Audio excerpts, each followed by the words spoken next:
Hi everyone, welcome back to Muay the podcast. I'm Angela, and today I would actually like to bring up a post that I had made a year and a half, almost 2 years ago. Someone who likes my content a lot, and we have a lot of mutual friends named Silvia. She had asked me about the difference between training Muay Thai, like in terms of just learning and being a martial artist in a way, and then actually choosing to fight and what those differences mean to me in my journey. And I thought it was just such a thoughtful question that I immediately abandoned everything that I was doing at the time so that I could make that post for her. A lot of people related to it. And my life has changed quite a bit since I made that post. And when I look back at what I said, I still believe all of that. But something has shifted, and it's not in the answer itself.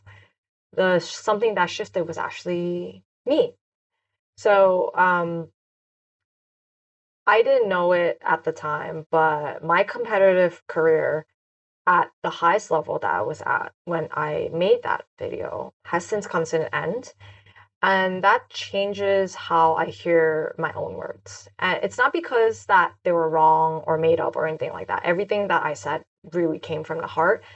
But now I can see some things underneath what I originally said that I couldn't necessarily see while I was still in the midst of the peak of my fight career. So this episode is me coming back to Sylvia's question, and is not to revise my answer, but to add the parts of it that I didn't have yet. And now if you didn't see that original video, I will link the horizontal YouTube version. So when Sylvia asked me why I choose to fight, this is what I told her.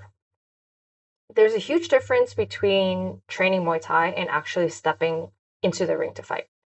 Training gives you discipline, skill, the structure of a lifestyle.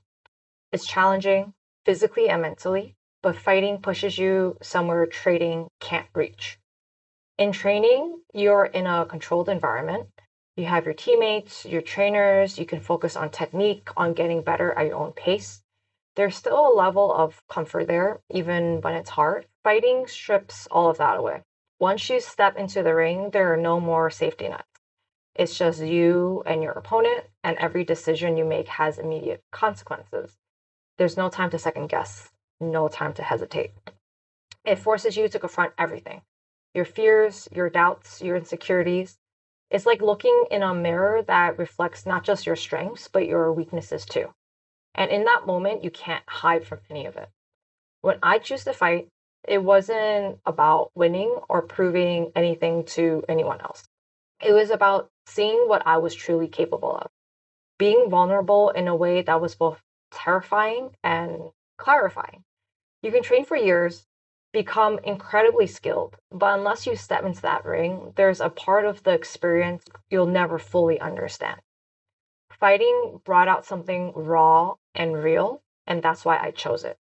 And that's what I sent to Sylvia then. So I guess the rest of this episode are the parts that I didn't say because I couldn't say because I didn't understand it yet. I think we're always motivated by multiple things at once. They don't necessarily like replace each other. They more like stack on top of each other. So when I first started training, a lot of it was about proving something, proving I belonged in that fight ecosystem, proving I was tough enough, proving to people, even myself, that I wouldn't break. Especially since growing up, I was just really sick of like my family and society always trying to tell me what I should or should not do. And I think I also just wanted to prove them wrong.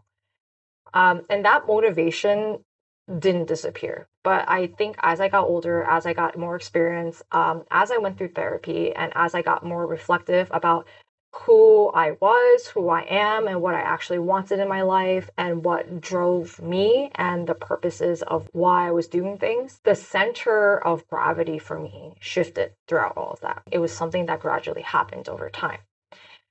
At some point, the thing that drove me the most wasn't about proving things to anyone anymore. At least it wasn't like the main thing, whereas before it was. The thing that drove me ended up being something quieter and more internally motivated. I didn't want to look back at my life with regrets. I didn't want to reach some version of myself in a future of whatever that may be and feel like I had left things on the table, that I had left some stones unturned. Time is the one thing you cannot get back. And I say that a lot because money, you lose it, you can get it back. But time, um, yeah, that's really something you can't get back. So I always gave my fights everything. I gave every single fight camp everything I got. And in a way, it was because I wanted to owe it to my future self. I wanted to owe it to the person that I was going to become. So those multiple motivations lived in me at the same time. And like I said early on, it was mostly the external one of proving. And then later, it was mostly the internal one. And what I didn't see until much later, probably didn't see until after I had stopped competing, was another layer beneath both of that. The fight life was giving me things that I never consciously asked for. It gave me structure, it gave me community, it gave me purpose, both long term and short term. Like every day had like a skeleton about it, like waking up times, eating times, train time, managing my weight, managing when I should care about my weight, recovery days, recovery whatever's, fight camp prep, training outside of fight camp. My identity was very much of a fighter, of a professional athlete. It was something I was so proud of. And I only really understood it when I still had that label I was clinging onto, but not what I was doing, or like the lack of what I was doing. And going back to what I had said in that original reply to Silvia about the mirror metaphor, the idea that fighting reflects you back to yourself. I still believe that. But I want to be more specific about what that means because I think it can get romanticized sometimes, romanticized to the point where it can flatten that. The ring doesn't show you like your soul.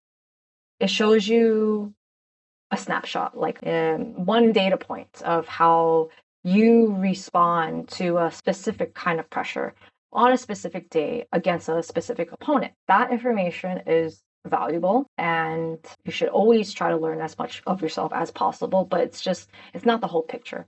Sometimes I think what ring time shows you is what is happening at a level below your conscious awareness. I had a fight once against, I'm trying to remember who it was against, but I think it was against the Star or Mary Kongsita. Between rounds, like so between the first round and the second round, my trainer looked at me in the eyes and told me in Thai to be more confident. And in the moment, I didn't necessarily have the time to like, what do you mean, go back and forth. I took a big breath and I trusted him because I trusted him in so many ways outside of just being my trainer. So because I trusted him, if he's telling me I need confidence, then okay, I need to find it somewhere. So I went back out there the second fight and I fought with everything I had. I fought with confidence and I won that fight.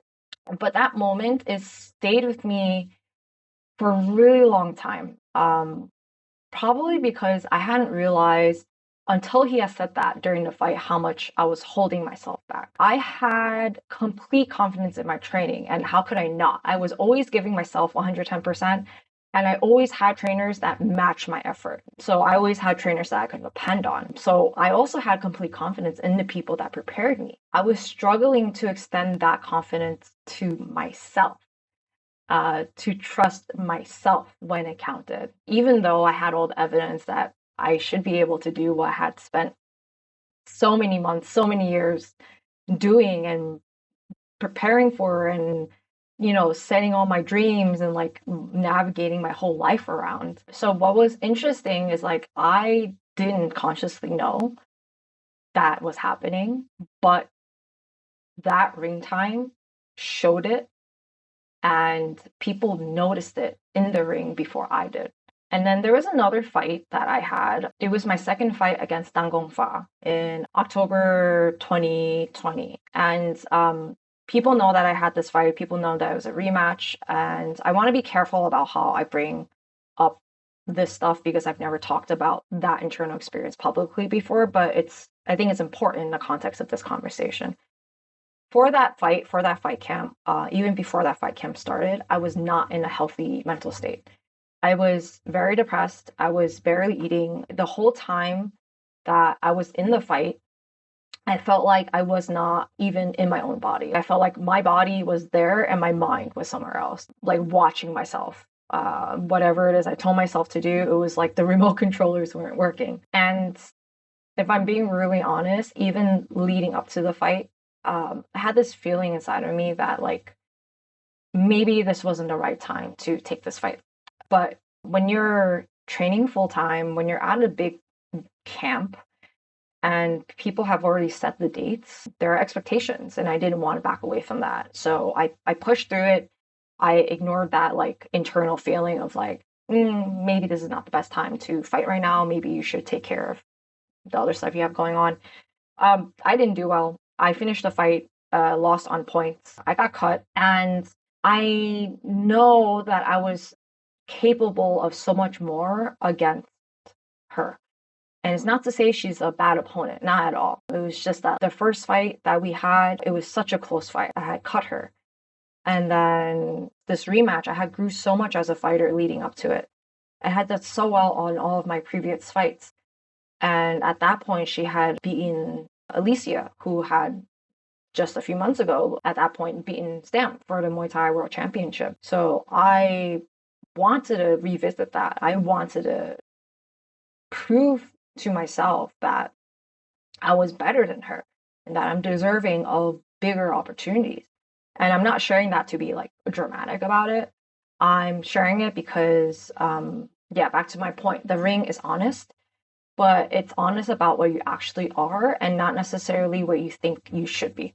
And it's not honest about where you were 3 months ago. It's about where you are right now in that moment. If what's true right now is that you're not okay, the ring will also show that. I can also see that with some of my friends, or when I see some people not performing as well as they used to, and then I hear from someone else like, oh, it's because they had a sibling that passed away or something big happened in their life that was taking away from their focus and attention. Now moving to the parts where I really wasn't ready to talk about, even just like a year ago. Fighting, so specifically living the fight life, gave me structure I didn't consciously know that I was depending on. It gave me, like I said earlier, like it gave me the routine, community, a sense of purpose and relevance. And that stretched from like the immediate day-to-day stuff all the way out to like something longer, something that felt like it was building towards something. And when the fighting stopped, even though I had tried so hard to go back to it, which is a conversation for another time, and I was making terms with the fact that my life is just going to be different from now, and my routine stopped. For over the last 2 years, I felt so untethered in a way that I didn't expect and I wasn't prepared for, especially since like I'm a very driven person. I've always been a very driven, goal-oriented, ambitious person. And that label of being a fighter, it was so much of who I was for so long that when I came terms to the fact that that was shifting, I didn't quite know what was underneath it. And honestly, like to this day, I'm still figuring it out. And I'm not going to pretend like any of this was easy or clean and like, oh, I went to sleep one day and I woke up and I had all this clarity. I didn't arrive to any conclusions in any kind of tidy manner. It's been really rough. And again, I'm not saying this for sympathy. That's not what this episode is about. I'm not saying this to be like, oh, you should be careful about when you stop fighting, or like suggest that fighting will leave you empty. It does leave a lot of people empty. And when you don't understand what is actually happening and what could be happening, which could be the same as what's happening to me, it could be something completely different. At the core of it is I'm human, and I leaned on something so much harder than I realized. And when that changed, I had to reckon with that, especially with the fact that it was not there for me to lean on anymore. What I'm trying to say is there are things that the fight life gives you that you might not realize, that you might not be able to name. So for me, it was definitely like structure, identity. These things I've listed earlier, these are real things and they matter. And it's worth knowing that they're there, especially when you still have them. So, coming back to Silvia's original question, why did I choose to fight? I fought because I wanted to prove that I belonged. And then I fought because I didn't want to let my future self down. And then I fought because the fight life gave me a shape, and I was someone who needed that shape. The ring, that part I got right from the beginning. It is honest. It does show you things. It showed me the confidence I wasn't giving myself. It showed me what it looked like to show up when I probably shouldn't have. It showed me what happened when everything clicked, when the hard work was there, and I finally got out of my own way. The fights themselves were short and they only last a few minutes. It's genuinely not that much. But the daily reality of building towards those minutes, towards the minutes in a ring, the discipline and the preparation and showing up when, you're exhausted, you're fatigued, when you have so much other things going on, that was the substance of the fight life. The fights were like the punctuation, and the training was the sentence. If you're currently fighting, enjoy the journey, enjoy being curious, enjoy the exposure of it, what it shows you about yourself. But don't expect the ring to give you something it can't. It will show you where you are, but it won't necessarily tell you who you are and who you will be. And if you're dealing with the transition out of competition or figuring out who you are when the thing that structured your identity starts to change, I don't have a neat answer for that. I'm still trying to figure that out myself. But what I can say is that the process takes longer than you think it should, and it feels a lot like grief. And you're not doing it wrong just because you haven't figured out what's next for you in life. Thank you again to Silvia for the question. I meant everything I said the first time. I just understand it slightly differently now. And thank you for tuning in. I know that this episode was a little bit more emotional. I've shared some things that I've probably hinted at over my content and my social media presence, but now that I'm in a place where some of these things are actually forming into words, I'm trying to share and, just be vulnerable about all of this. If you have any questions, let me know. I love questions such as Sylvia's, and I'll see you in the next one.